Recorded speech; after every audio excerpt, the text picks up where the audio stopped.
All ഡിവോവറിംഗ് വെയിൽ ongoing ആയിട്ട് പോയിക്കൊണ്ടിരിക്കുന്ന ഒരു ആനിമയാണ് ഓൾ ഡിവോവറിംഗ് വെയിൽ. സെയിം നെയിമിൽ തന്നെ ഇതിൻ്റെ ഒരു ഡോങ്ക അവൈലബിൾ ആണ്. അത് താച്ചോമി അല്ലെങ്കിൽ മിഹോൺ പോലുള്ള ആപ്പുകളിൽ നിങ്ങൾക്ക് റീഡ് ചെയ്യാൻ പറ്റും. ഈ ആനിമ എന്ന് പറയുന്നത് കൾട്ടിവേഷൻ ജനറലിൽ വരുന്ന ഐറ്റമാണ്. അതായത് ഇതിലെ മെയിൻ ക്യാരക്ടർ ഇൻറ്റൻസ് ആയിട്ടുള്ള ഒരു ട്രെയിനിങ് ഒക്കെ വഴി പവർഫുൾ ആവുന്ന ടൈപ്പ്. അതാണ് ഈ കൾട്ടിവേഷൻ ടൈപ്പ് എന്ന് പറയുന്നത്. സോ ഓൾ ഡിവോവറിംഗ് വെയിലിലേക്ക് വരുമ്പോൾ ഇതിലെ മെയിൻ പവർഫുൾ ആയിട്ടുള്ള ഒരു ഐറ്റമാണ് ഈ വെയിൽ എന്ന് പറയുന്നത്. അപ്പോൾ ഇതിൻ്റെ മെയിൻ പവർ എന്ന് പറയുന്നത് എല്ലാത്തിനെയും ഡിവോവർ ചെയ്യാനുള്ള ആ ഒരു കഴിവ് ആ വെയിലിനുണ്ട്. ഒരു എക്സാമ്പിൾ ആയിട്ട് പറഞ്ഞാൽ പോക്കിമോൺ പോലെ ഇതിലെ എല്ലാവർക്കും അവരുടേതായ പെറ്റ്സ് ഉണ്ട്. ആ പെറ്റ്സിന് സൂപ്പർ പവേഴ്സ് ഉണ്ട്. അതുപോലെ തന്നെ ഈ പവേഴ്സ് യൂസ് ചെയ്യാൻ പെറ്റ്സിന് ലെവലപ്പ് ചെയ്യണം. അങ്ങനെ കുറേ സംഭവങ്ങളൊക്കെ ഉണ്ട്. അതായത് ഇതിനെ കൾട്ടിവേഷൻ ചെയ്ത് വരണം എന്നുള്ള ഇത്. സോ ഇതിൽ മോസ്റ്റ് പവർഫുൾ ആയിട്ടുള്ള ഇതാണ് വെയിൽ എന്ന് പറയുന്നത്. അത് നമ്മുടെ MC-യുടെ കയ്യിലാണ് ഉള്ളത്. ആൻഡ് അതുപോലെ തന്നെ അതിനെ കൺട്രോൾ ചെയ്യാൻ വേറെ ആർക്കും തന്നെ പറ്റില്ല. ഹാർഡ് ട്രെയിനിങ് ആൻഡ് ടെക്നിക്സ് ഒക്കെ വേണം ഈ വെയിലിനെ കൺട്രോൾ ചെയ്യാൻ. അങ്ങനെ നമ്മുടെ MC-ക്ക് ഒരു സെക്ട് ഉണ്ട്. ഈ സെക്ട് എന്ന് പറഞ്ഞാൽ ഒരു ഓർഗനൈസേഷൻ പോലെയാണ്. ലൈക്ക് അവിടെ മാർഷൽ ആർട്സ് അല്ലെങ്കിൽ സ്പെഷ്യൽ സ്കിൽസ് എല്ലാം അവിടെ ഡെവലപ്പ് ചെയ്യാൻ ഒരുപാട് സ്റ്റുഡൻസ് ഒക്കെ ജോയിൻ ആവും. അങ്ങനെ അവരെല്ലാം ഒരു ഫാമിലി പോലെ കൊണ്ടുപോകുന്ന ഒരു സംഭവമാണ്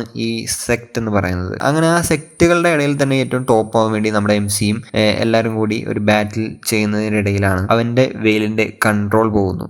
ആൻഡ് ആ ഒരു വെയിൽ, ഓൾ ഡിവോവറിംഗ് വെയിൽ ഒരു സോംബി വെയിലായി മാറുന്നു. തുടർന്ന് അവിടെ ഭയങ്കര നാശനഷ്ടം എല്ലാം ഉണ്ടായിരുന്നു. അങ്ങനെ ആ വെയിൽ അവസാനം നമ്മുടെ MC-നെ വിഴുങ്ങുകയാണ്. തുടർന്ന് ആണ് സ്റ്റോറി സ്റ്റാർട്ട് ആവുന്നത്. കാരണം നമ്മുടെ MC കുറച്ച് EAs കഴിഞ്ഞിട്ട് വേറൊരാളുടെ ബോഡിയിൽ ഒരു എന്താ പറയുക, ഒരു പരകായ പ്രവേശം എന്ന് പറയുന്നത് വേറൊരു ബോഡിയിൽ എണീക്കുന്നു.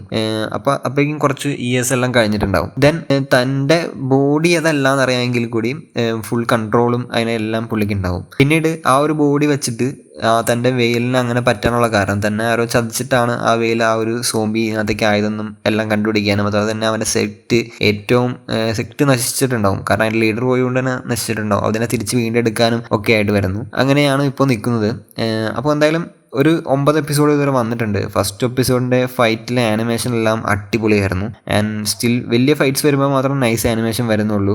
അതുപോലെ തന്നെ കുഴപ്പമില്ലാതെ പോകുന്ന ഓവറോൾ ആനിമേഷൻ. പെട്ടെന്ന് തീരുന്ന 9 എപ്പിസോഡാണുള്ളത്. ഒട്ടും ലാഗില്ലാതെ കുറേ ആക്ഷൻ സീൻസ് സ്റ്റോറിയൊക്കെ ആയിട്ട് വാച്ച് ചെയ്യാൻ പറ്റുന്നൊരു വർത്തി ഷോ തന്നെയാണ് നമ്മുടെ ഓൾ ഡിവോവറിംഗ് വെയിൽ എന്ന് പറയുന്നത്. ഇത് നിങ്ങൾക്ക് കാണണമെങ്കിൽ ടെലിഗ്രാമിൽ അവൈലബിൾ ആണ്. അല്ലെങ്കിൽ ഡയറക്റ്റ്ലി നമ്മുടെ യൂട്യൂബിൽ തന്നെ അടിച്ചു കഴിഞ്ഞാൽ അവരുടെ ബിലിബിലി കോമിക്സിൻ്റെ അതിനകത്ത് കിടക്കുന്നുണ്ട്, യൂട്യൂബിൽ കിടക്കുന്നുണ്ട്. ഓൾ എപ്പിസോഡ് വന്നിട്ടുണ്ട് അതിനകത്ത്.